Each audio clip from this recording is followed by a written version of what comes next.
నమస్తే, welcome to V2 news. ముందుగా headlines. Gudimallam ఆలయాన్ని శ్రీకాళహస్తి ఆలయానికి అనుసంధానం చేస్తాం. ఏపీ దేవాదాయ శాఖ కమిషనర్ రామచంద్ర మోహన్ వెల్లడి.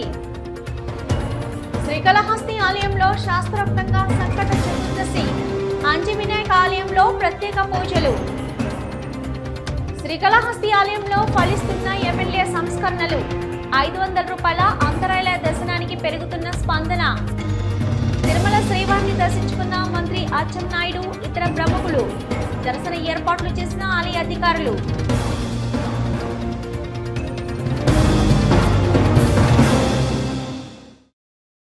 గుడిమల్లం పరశురామేశ్వర ఆలయాన్ని శ్రీకాళహస్తీశ్వర ఆలయానికి అనుబంధం చేస్తామని దేవాదాయ శాఖ కమిషనర్ రామచంద్ర మోహన్ ప్రకటించారు. శ్రీకాళహస్తి ఆలయ అభివృద్ధి కార్యక్రమాలపై అధికారులతో సమీక్ష సమావేశం నిర్వహించారు. ప్రపంచ ప్రసిద్ధి చెందిన గుడిమల్లం పరశురామేశ్వర ఆలయాన్ని శ్రీకాళహస్తీశ్వర ఆలయానికి అనుబంధంగా తీసుకునే ప్రతిపాదన త్వరలో రూపకల్పన చేయనున్నట్లు రాష్ట్ర దేవాదాయ శాఖ కమిషనర్ రామచంద్ర మోహన్ తెలిపారు. శ్రీకాళహస్తీశ్వరుని దర్శించుకున్న ఆయన ప్రసూనాంబిక సదన్లో ఆయన్ను కలిసి మీడియాతో మాట్లాడారు. రాష్ట్ర వ్యాప్తంగా ఉన్న ప్రధాన ఆలయాలకు రోజు సుమారు 20 నుంచి 25 లక్షల మంది దర్శనాలు చేసుకుంటున్నారని ఆయన వివరించారు. వారికి సంతృప్తికర దర్శనం కల్పించుటకు ప్రణాళికలు రూపొందించి అమలు చేస్తున్నట్లు ఆయన వివరించారు. ఇక అభివృద్ధికి సంబంధించి ముఖ్యమంత్రి చంద్రబాబు నాయుడు ఓవైపు మాస్టర్ ప్లాన్ ను, మరోవైపు భక్తుల సదుపాయాలకు సంబంధించిన బస సౌకర్యాలకు వచ్చిన ప్రతి భక్తుడు మళ్లీ దేవాలయాలకు రావాలనే విధంగా పరుగులు తీయాలని ఆదేశించారని, ఈ నేపథ్యంలో తాము ప్రణాళికలు రూపొందించుకొని అమలు చేస్తున్నామని వివరించారు. భక్తుడు ఆలయానికి వచ్చినప్పుడు దైవ దర్శనం తృప్తిగా చేసుకున్నామని అనుభూతి కలిగే విధంగా ఏర్పాట్లు చేయాలని ఆయా దేవాలయాల వారికి ఆదేశించినట్లు వివరించారు. ఈ కార్యక్రమంలో ఆలయ EO Bapireddy, deputy EO Krishnareddy, Kishore, ఆలయ అధికారులు పాల్గొన్నారు. బాగా ధోవతి ధరించిన రుద్రుని వస్త్రధారణ ఋగ్వేద కాలం నాటిదనే అంచనాలున్నాయి. ఎక్కడా లేని విధంగా పురుష అంగాన్ని పోలి ఉండే 7 అడుగుల లింగాకారంపై ఒక చేత్తో పశువును, మరో చేత్తో గొర్రెను పట్టుకుని యక్షుని భుజాలపై నిలబడిన రుద్రుడి రూపం ఒక్కచోటే కొలువై ఉండడం ఈ ఆలయం ప్రత్యేకత అని నిర్వాహకులు చెబుతున్నారు. 1954లో భారత పురావస్తు శాఖ ఈ ప్రాచీన కట్టడాన్ని ఆర్కియాలజీ సొసైటీ ఆఫ్ ఇండియా ద్వారా తమ పరిధిలోకి తీసుకుంది. అంతకుముందు 1911లోనే గోపీనాథరావు అనే పురాతత్వ శాస్త్రవేత్త సంవత్సరం పాటు ఈ ఆలయంపై పరిశోధన చేసినట్టు ఆధారాలున్నాయి. 1908 నాటి బ్రిటిష్ గెజెట్ల ఆధారంగా ఈ ఆలయం రికార్డుల్లో ఉంది. అయితే 2009 వరకు ఎలాంటి పూజా కార్యకలాపాలకు అవకాశమివ్వలేదు. ప్రస్తుతం కనిపిస్తున్న గోపురం తవ్వకాల్లో లభించిన శాసనాలను బట్టి 12వ శతాబ్దంలో విక్రమచోళుడి కాలంలో పునర్నిర్మితమై ఉండొచ్చని ఒక అంచనా. దాంతో చారిత్రక కట్టడం పరిరక్షణను కేంద్ర పురావస్తు శాఖ తీసుకున్నట్లు దేవాలయాల్లో అన్ని దేవాలయాల్లో కలిసి దాదాపు రోజుకి 20 నుంచి 25 లక్షల మంది వరకు దర్శనాలకు వస్తారని ఒక అంచనా. ఇంత భారీ సంఖ్యలో వచ్చే భక్తులందరిలో కూడా దేవాలయానికి వచ్చి ఆ దర్శనం చేసుకున్న ఆ సంతృప్త స్థాయిని వీలైనంతగా పెంచాలని గౌరవ ముఖ్యమంత్రి గారు ప్రత్యేకంగా లక్ష్యంగా దేవాదాయ శాఖ నిర్దేశించడం జరిగింది. దేవస్థానానికి వచ్చిన భక్తులు ఏ సమస్య లేకుండా వెళ్ళటం కాదు, వాళ్ళు అత్యంత సౌకర్యవంతంగా అన్ని కార్యక్రమాలు ముగించుకోవాలి. అదేవిధంగా దర్శనం పూర్తి సంతృప్త స్థాయిలో జరగాలి. వాళ్ళు ఆ దైవ దర్శనం చేసుకున్న అనుభూతి పూర్తి స్థాయిలో సంతృప్తి కలిగించే విధంగా ఉండాలి అన్న లక్ష్యంగా పనిచేయమని దేవాదాయ శాఖ నిర్దేశించడం జరిగింది. అందుకు అనుగుణంగా భక్తుడికి ఎక్కడెక్కడ ఇబ్బందులు ఎదురవుతున్నాయి అన్నదాన్ని మేము సమీక్షించి ఆ ఇబ్బంది లేకుండా చూడటం, అదేవిధంగా వాళ్ళకి అకామిడేషన్ విషయంలో కానీ శానిటేషను, డ్రింకింగ్ వాటరు, అదేవిధంగా వెయిట్ చేయవలసి వస్తే ఆ షెల్టర్ కానీ క్యూ లైన్లు కానీ అన్ని మరింత వీలైనంత సౌకర్యవంతంగా తీర్చిదిద్దడం లక్ష్యంగా కొన్ని స్టాండర్డ్ ఆపరేటింగ్ ప్రొసీజర్స్ తయారు చేసుకోవడం జరిగింది డిపార్ట్మెంట్ తరఫున. అన్నదానానికి, ప్రసాదాలకి, శానిటేషన్ విషయంలోనూ, అలాగే క్యూ లైన్ నడిపించిన నిర్వహణ విషయంలోనూ, అకామిడేషన్ విషయంలోనూ, అదేవిధంగా భక్తులు ట్రాన్స్పోర్టేషన్ విషయంలో గతంలో దేవాదాయ శాఖ పెద్దగా బాధ్యత ప్రత్యేకంగా తీసుకోలేదు. అంటే ప్రైవేట్ పరంగా జరుగుతూ ఉంది కనుక ఇప్పుడు ప్రత్యేకంగా దాని మీద కూడా శ్రద్ధ వహించమని చెప్పడం జరిగింది ఊరందరికీ. Operating procedures standard operating procedures తయారు చేయడం జరిగింది. దాని ప్రకారం అన్నిటినీ కూడా సౌకర్యాలు ఉన్న సౌకర్యాలను మరింతగా మెరుగుపరచడానికి ఏమేమి చర్యలు తీసుకోవాలి, పూర్తి సంతృప్త స్థాయికి తీసుకెళ్ళటం కోసం కొన్ని మార్గాలు నిర్దేశించుకున్నాం. ఆ లక్ష్యం దిశగా ప్రయాణిస్తూ ఉన్నాం. ఒక 2-3 నెలల్లో భక్తులకు మరింత మెరుగైన వసతులు, అంటే ఇప్పుడు మా లక్ష్యాన్ని ఒక 2 నెలల్లో పూర్తి చేయగలమని అనుకుంటున్నాం. దీంతోపాటు స్వచ్ఛాంధ్ర స్వర్ణాంధ్ర కార్యక్రమం కింద కూడా దేవాదాయ శాఖ కొన్ని ప్రత్యేక లక్ష్యాలు నిర్దేశించుకోవడం జరిగింది. దానిలో భాగంగా ఇప్పుడు ఏంటంటే దేవాలయాల్లో శానిటేషన్ పరిస్థితి చాలా వరకు సంతృప్తికరంగానే ఉంది. కానీ దేవాలయాల నుంచి ఆ వ్యర్థాలు అనేది, చెత్త అనేది బయటికి తరలించడం జరుగుతుంది. అలా కాకుండా జీరో సెక్యులర్ ఎకానమీ కాన్సెప్ట్ కింద దేవాలయం నుంచి బయటికి వెళ్ళే చెత్త ఆ పరిమాణాన్ని పూర్తిగా తగ్గించుకోవాలని లక్ష్యంగా నిర్దేశించుకోవడం జరిగింది. ఆ దిశగా అంటే ఆ చెత్త నుంచి ఎరువు తయారు చేయటం మొక్కలకి, అదేవిధంగా నిర్మాల్యం ఉంటుంది కదా, స్వామివారి దగ్గర వాడిన పూలమాలలు, వాడి తీసేసిన పూలమాలలు, ఆ పత్రి, ఇటువంటి వాటి నుంచి ఏంటంటే అగరబత్తీలు తయారు చేయటం, ఇటువంటి కొన్ని దేవస్థానాల్లో మొదలు పెట్టడం జరిగింది. అన్ని దేవస్థానాల్లో కూడా అది చేపట్టబోతూ ఉన్నాం. అదేవిధంగా బయోగ్యాస్ ప్లాంట్, ఇంకా తడి చెత్త నుంచి ఈ గ్రీన్, ఇప్పుడు ఈ పత్రిలో ఇలాంటివి అన్నాను కదా, వాటి నుంచి బయోగ్యాస్ ఉత్పత్తి చేయడం కోసం కూడా బయోగ్యాస్ ప్లాంట్లు పెట్టమంటం జరిగింది. సూయేజ్ ట్రీట్మెంట్ ప్లాంట్ పెట్టమంటం జరిగింది.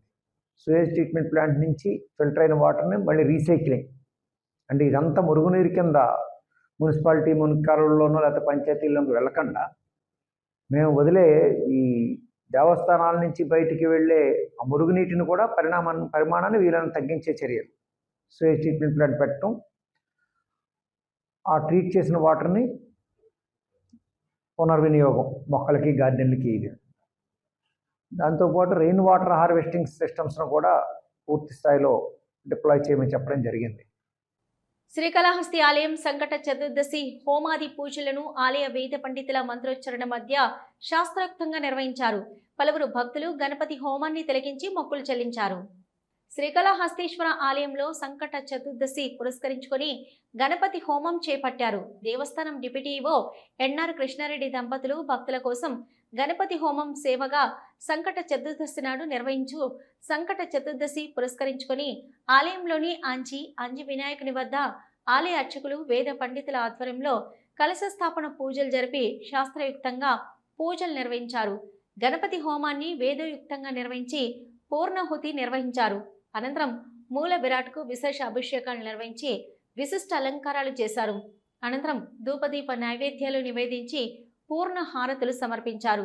ఈ హోమాది కార్యక్రమం నందు అధిక మంది భక్తులు గణపతి హోమం చేయించుకున్నారు. ఈ పూజా కార్యక్రమాల్లో దేవస్థానం deputy EO NR Krishnareddy, AEO Vidyasagar Reddy, temple superintendent Nagabhushanam Yadav, temple inspector Sudarshan Naidu, ఆలయ అధికారులు పాల్గొన్నారు.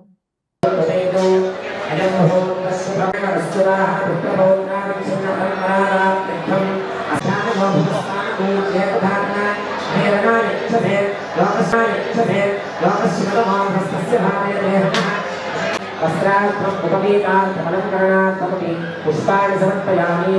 పుష్పాక్షరే పూజయామి. ఓం సుముఖాయ నమః, ఓం ఏకదంతాయ నమః, ఓం కపిలాయ నమః, ఓం గణాధ్యక్షాయ నమః, ఓం భారచంద్రాయ నమః, ఓం గజాననాయ పుష్పాయ ఈశ్వరీ సర్వభూతానాం ఓం ధూర్ ధూర్ ధూర్ ధూర్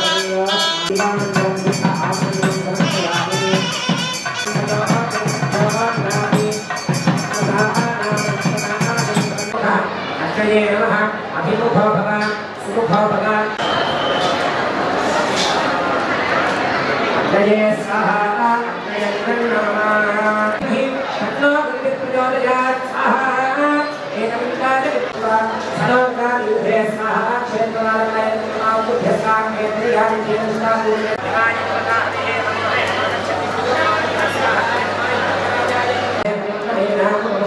करोमि एष्ठराय ब्रह्मणा नमस्कार आनश्वन्नो धृस्सीरसार श्री महागणाधिपतये इंद्रभयामहे तदोर्णमहे तद्देवघनं शक्तितपरन्न भूपजे अकारो मध्यमरूपं अनुस्सार क्षेत्रबालकाय नमः गौरेन्द्राय सदा वास्तवस्प्रयाणि चित्रान्तावेश अनमेव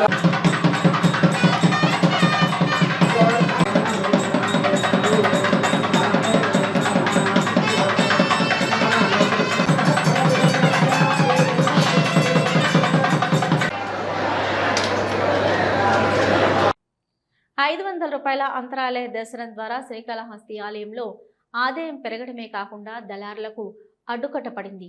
శ్రీకాళహస్తి ఎమ్మెల్యే బొజ్జల సుద్దిరెడ్డి ఆలయంలో ప్రవేశపెట్టిన సంస్కరణలు సత్ఫలితాన్ని ఇస్తున్నాయి. శ్రీకాళహస్తి ఎప్పుడో అంతరాలయ దర్శనానికి ప్రత్యేక టికెట్ను తీసుకొచ్చి నా భక్తులకు అందుబాటులో లేదనే చెప్పవచ్చు. ఈ టికెట్ కొనుగోలు చేసిన దర్శనంలో ప్రత్యేకత కనిపించేది కాదు. ప్రస్తుతం ఎమ్మెల్యే బొజ్జల వెంకట సుద్దిరెడ్డి ముక్కుంటి ఆలయంలో తీసుకొచ్చిన పలు సంస్కరణలు ఫలితంగా 500 రూపాయల అంతరాలయ దర్శనం ప్రత్యేకంగా మారింది. ఈ దర్శనం కోసం ఇప్పుడు భక్తులు ఆసక్తి చూపే పరిస్థితి నేపథ్యంలో టికెట్ల విక్రయాల జోరు కొనసాగుతుంది. ఫలితంగా శ్రీకాళహస్తీశ్వర ఆలయ ఆదాయం రోజు రోజుకు పెరుగుతుంది. సర్వదర్శనంతో పాటు 50, 200 టికెట్ల ద్వారా భక్తులకు స్వామి అమ్మవార్ల ప్రత్యేక దర్శనం కల్పిస్తున్నారు. ఈ 2 ప్రత్యేక టికెట్లను కొనుగోలు చేసిన భక్తులకు అంతరాలయ దర్శనం ఉండేది కాదు. కేవలం విఐపీలు, వివిఐపీలకు మాత్రం అంతరాలయ దర్శన సౌకర్యం ఉండేది. ఇదే అదనుగా దళారులు రెచ్చిపోయారు. అంతరాలయ దర్శనం పేరుతో భక్తులను దోచుకోవడమే పనిగా పెట్టుకున్నారు. ఈ దర్శనానికి 2 నుంచి 3 వేలు, రద్దీ సమయంలో ఆ ధరను రెట్టింపుగా 3 వసూలు చేస్తున్నారనే విమర్శలు లేకపోలేదు. ఈ నేపథ్యంలో కూటమి ప్రభుత్వం అధికారంలోకి రావడంతో పాటు స్థానికంగా ఎమ్మెల్యే బొజ్జల వెంకట సుద్దిరెడ్డి ఆలయ పరిపాలన వ్యవహారాలపై ప్రత్యేకంగా దృష్టి సారించారు. తొలి నుంచి ప్రక్షాళన ద్వారా నూతన సంస్కరణలకు శ్రీకారం చుట్టారు. దళారుల ఆటకు అడ్డుకట్ట వేయడానికి చర్యలు చేపట్టి సత్ఫలితాలు సాధించారు. కానీ అలవాటు పడిన ప్రాణాలు అడ్డుదారుల్లో ఆలయంలోని తమకు అనుకూలమైన కొంతమంది ద్వారా మళ్లీ ప్రవేశించడం మొదలుపెట్టారు. గత వైసీపీ ప్రభుత్వ హయాంలో అప్పటి ఆలయ పాలక మండలి అంతరాలయ దర్శనానికి ప్రత్యేకంగా 500 రూపాయల టికెట్లను తీసుకొచ్చేలా తీర్మానం చేశారు. అహ్మదాబాద్ విమాన దుర్ఘటన బాధాకరమని బీజేపీ జిల్లా అధ్యక్షుడు సామంచి శ్రీనివాస్ అన్నారు.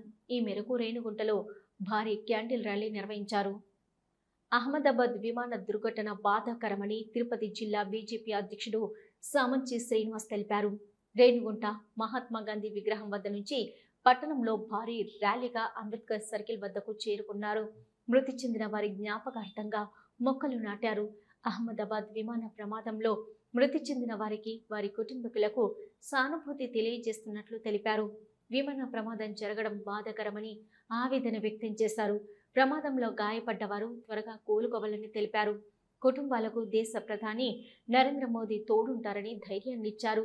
ఈ కార్యక్రమంలో బీజేపీ జిల్లా ప్రధాన కార్యదర్శి బిడి బాలాజీ, టీడీపీ యువ నాయకుడు ఎన్జి రెడ్డి, బీజేపీ మండల అధ్యక్షుడు Pujari Prem Kumar Reddy, Raja Rayal, Tejovathi, Anand, Hari, Yathendra, Munaswamy, Lokesh, Karthik, Naveen, Kushal, auto driver Chengal Rayalu, NDA కూటమి నాయకులు, కార్యకర్తలు పాల్గొన్నారు.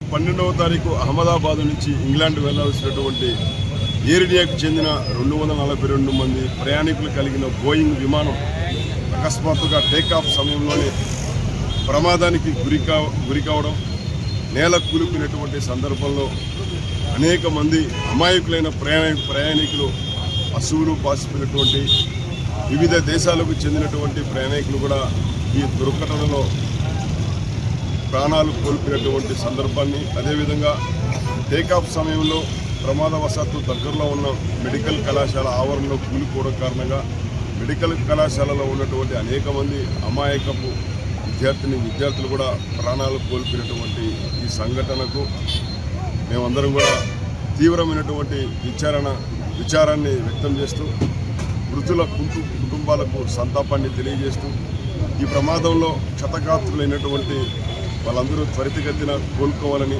వాళ్ళ కుటుంబాలకి ధైర్యాన్ని ఇవ్వాలని వీళ్ళందరి కుటుంబాలను ఆదుకోవడానికి కేంద్ర ప్రభుత్వం, నరేంద్ర మోడీ గారి ప్రభుత్వం వెంటనే స్పందించి సాక్షాత్తు దేశ ప్రధాని ప్రమాదం జరిగినటువంటి సంఘటన స్థలాన్ని కూడా పరిశీలించి సంఘటనకు కారణాలను కూడా తీవ్రమైన దర్యాప్తు ద్వారా తెలుసుకునేటువంటి ప్రయత్నం చేయడం, వెంటనే అక్కడ ఉన్నటువంటి అనేక మంది ఆర్ఎస్ఎస్ సంబంధించిన స్వయం సేవకులు, అక్కడ ఉన్నటువంటి కేంద్ర రాష్ట్ర ప్రభుత్వాల సిబ్బంది కావచ్చు, స్థానికులు కావచ్చు, వెంటనే అక్కడ జరిగిన సంఘటన పట్ల స్పందించి సహాయక చర్యల్లో ముమ్మరంగా పాల్గొనడం ఏదైతే ఉందో సాటి భారతీయులకు జరిగిన ప్రమాదానికి స్పందించేటువంటి గుణానికి అదొక నిదర్శనంగా చెప్పుకోవచ్చు.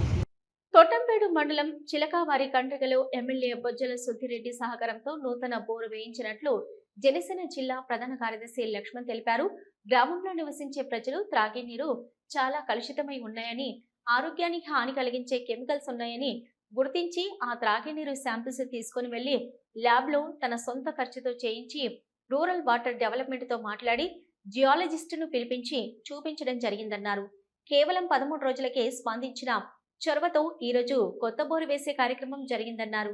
ఈ కార్యక్రమంలో జనసేన పార్టీ తొట్టంపేడు మండల ఇన్ఛార్జి పేట చంద్రశేఖర్, ప్రధాన కార్యదర్శి లక్ష్మణ్, పేట చిరంజీవి, మణి, మునిచంద్ర, గోపి, అళ్ళ, భాష గ్రామస్తులు పాల్గొన్నారు.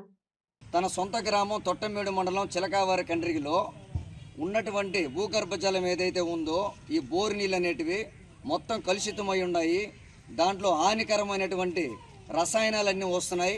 దానివల్ల ఇక్కడ ఉన్నటువంటి గ్రామ ప్రజలు మొత్తం కూడా ఇబ్బంది పడుతున్నారనే ఆలోచనతో తను ఒక వాటర్ బాటిల్ తీసుకొని బోర్లో ఉండే వాటర్ని మొత్తం శాంపుల్స్ని కలెక్ట్ చేసి మొత్తం ల్యాబ్కి తీసుకొని వెళ్ళి తన సొంత ఖర్చుతో ల్యాబ్లో టెస్టులు చేయించి, అదేవిధంగా ప్రభుత్వ అధికారులతో మాట్లాడి జియాలజిస్ట్ని పిలిపించి ఆ భూగర్భ జలంలో ఎక్కడ వాటర్ ఉన్నాయన్న దాన్ని చెక్ చేయించి పాయింట్ పెట్టించి కేవలం 13 రోజులకే ఈ ఎన్డీఏ కూటమి ప్రభుత్వం యొక్క సహాయం, అదేవిధంగా మన యొక్క నియోజకవర్గంలో ఉన్నటువంటి ఎమ్మెల్యే శ్రీ బొజ్జల వెంకట సుద్దిరెడ్డి గారి చొరవతో, ఆయన యొక్క సహకారంతో కేవలం 13 రోజులకే కొత్త బోరు నిర్మాణం చేపట్టడం జరుగుతుంది.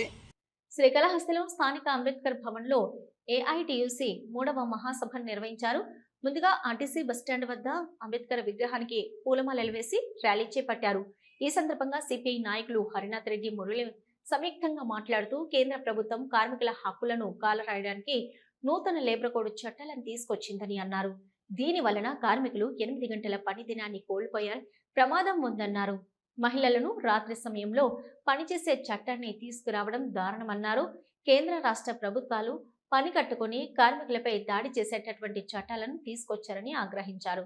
అదేవిధంగా శ్రీకాళహస్తి నియోజకవర్గం పరిధిలో ప్రైవేటు పరిశ్రమలు ఉన్నప్పటికీ వాటిలో స్థానికులకు ఉద్యోగ అవకాశాలు కల్పించడంలో ప్రభుత్వాలు విఫలమయ్యాయని వారు ఆరోపించారు.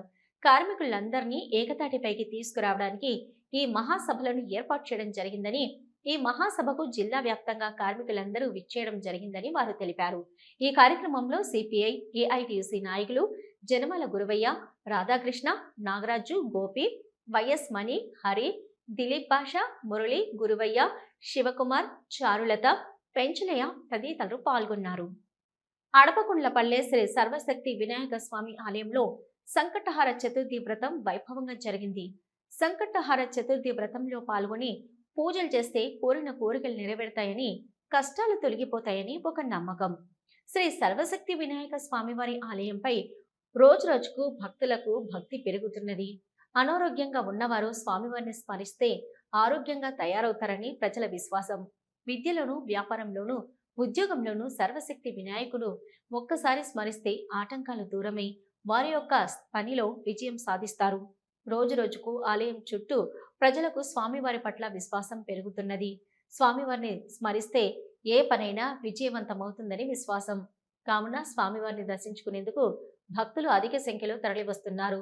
ఈ పూజా కార్యక్రమాల్లో కార్యనిర్వాహకులు హరిస్వామి, దండపని స్వామి, చుట్టుపక్కల గ్రామస్తులు పాల్గొన్నారు. కూటమి ప్రభుత్వంలో 67,27,164 మందికి తల్లికి వందనం ద్వారా 10,91,000 కోట్లు ఖర్చు చేస్తున్నామని రాష్ట్ర యాదవ కార్పొరేషన్ చైర్మన్ నరసింహ యాదవ్ అన్నారు. వైసీపీ ప్రభుత్వం 42,61,965 మందికి అమ్మఒడికి 5,540 కోట్లు మాత్రమే ఖర్చు చేసిందన్నారు. తమ ప్రభుత్వంలో 24,65,199 అదనంగా తల్లికి వందనం ఇస్తున్నామన్నారు. తమ ప్రభుత్వంలో 4,551 కోట్ల రూపాయలు అదనంగా తల్లికి వందనం పథకానికి కేటాయిస్తున్నామన్నారు. వైసీపీ 5 ఏళ్ల పాలనలో ఒక్కో కుటుంబానికి 52,000 మాత్రమే లబ్ధి పొందారన్నారు. తల్లికి వందనం ఎంతమంది ఉంటే అంతరికి కూటమి ప్రభుత్వం వేస్తుందన్నారు. అంటే 5 ఏళ్లలో ఒక్కో కుటుంబానికి 1,57,000 లబ్ధి పొందుతారని, డేటా సమస్య కారణంగా ఇంకా కొంతమందికి డబ్బులు జమ కాలేదన్నారు. 15,000 చెప్పి 13,000 జమ చేసి మిగిలిన 2,000 మంత్రి లోకేష్ ఖాతాలోకి చేరుతుందని అసత్య ప్రచారం చేస్తున్నారని, ఇది మంచి పద్ధతి కాదు, వాస్తవాలను మాట్లాడాలన్నారు. పగటి వేషాలు మాని ప్రజల కోసం పనిచేయాలని పిలుపునిచ్చారు. రాబోయే ఎన్నికల్లో జగన్ పులివెందులలో ఓటమి కావడం ఖాయమన్నారు. రాష్ట్రంలో సంక్షేమ యజ్ఞం చేస్తుంటే రాక్షసులు అడ్డుపడినట్లు వైసీపీ నాయకులు అడ్డుపడితే ప్రజలు హర్షించారన్నారు. 11 అంతర్జాతీయ యోగా దినోత్సవంను పురస్కరించుకుని రాష్ట్ర ప్రభుత్వం ప్రతిష్టాత్మకంగా చేపట్టిన యోగాంధ్ర కార్యక్రమంలో భాగంగా కుప్పం మండలం కంగుందికోటలో యోగా అవగాహన కార్యక్రమం నిర్వహించారు. ఈ కార్యక్రమానికి ముఖ్య అతిథిగా ఆర్టీసీ వైస్ చైర్మన్ మునురత్నం హాజరయ్యారు. జ్యోతి ప్రజ్వలనతో కార్యక్రమాన్ని ప్రారంభించగా యోగా గురువు బాబు యోగా విశిష్టతను వివరిస్తూ వివిధ ఆసనాలను వేసే పద్ధతిని నేర్పుతూ ఆ ఆసనాల ప్రాముఖ్యతను సవివరంగా తెలియజేశారు. ఈ కార్యక్రమంలో జిల్లా అటవీ శాఖ అధికారి గౌరీ, డిఎస్టిఓ బాలాజీ, ప్రజా ప్రతినిధులు, మహిళలు, విద్యార్థులు పాల్గొన్నారు. అందరికీ నమస్కారం. ఈరోజు నా భూతో నా భవిష్యత్ అన్న రీతిలో కుప్పం మండలం కంగుంది గ్రామంలో ఒక పర్యాటక కేంద్రం, ఒక పుణ్యక్షేత్రంలో యోగా కార్యక్రమాన్ని దాదాపు 1,500 మంది విద్యార్థులు కానీ, మహిళలు కానీ, యువకులు కానీ, అదేవిధంగా తెలుగుదేశం పార్టీ కార్యకర్తలు, ఇతర ప్రజలందరూ కూడా చాలా గొప్పగా అత్యద్భుతంగా ఈరోజు ఈ కార్యక్రమాన్ని చాలా కన్నుల పండుగగా చేశారు.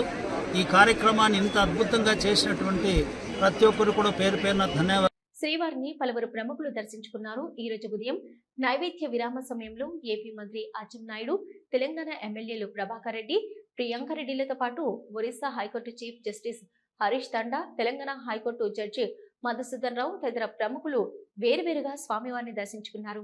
వారికి ఆలయ అధికారులు దర్శన ఏర్పాట్లు చేసి అనంతరం రంగనాయకుల మండపంలో తీర్థ ప్రసాదాలు అందజేశారు. పండితులు ఆశీర్వచనాలు అందజేశారు.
గంగాధర్ గారు నిజామాబాద్ మీరు శ్రీవారి ఆలయం ఎదురుగా ఉన్న ప్రసార కేంద్రం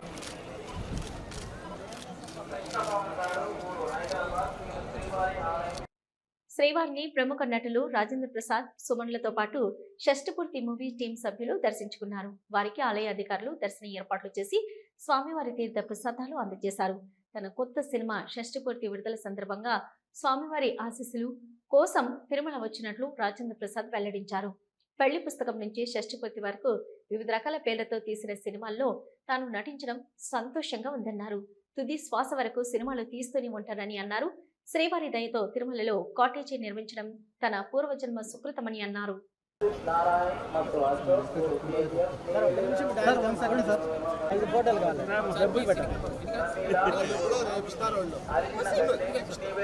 ದೇವಸ್ಥಾನ ಎದುರುಗಳಿರುವ ಪ್ರಸಾರ ಕೇಂದ್ರ ಹತ್ತರ ಬರಬೇಕು ನಿಮ್ಮ ಗೋವಿಂದರಾಜು ಕಾಯುತ್ತಿದ್ದಾರೆ. ಪ್ರಮೀಲಾ ಅರಸಿನಗಟ್ಟೆ ದೇವಸ್ಥಾನ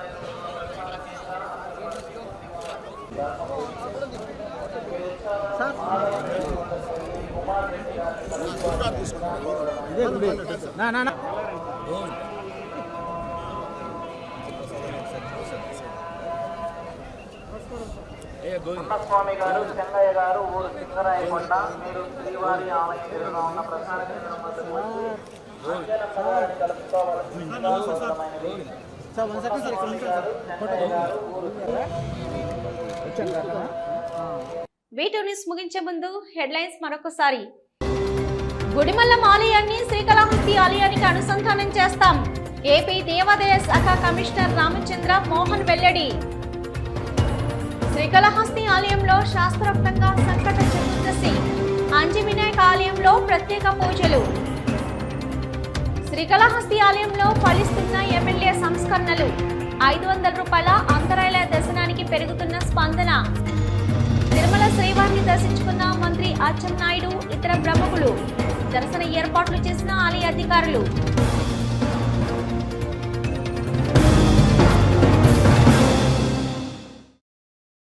ఇవి ఇప్పటివరకున్న వీటూ న్యూస్.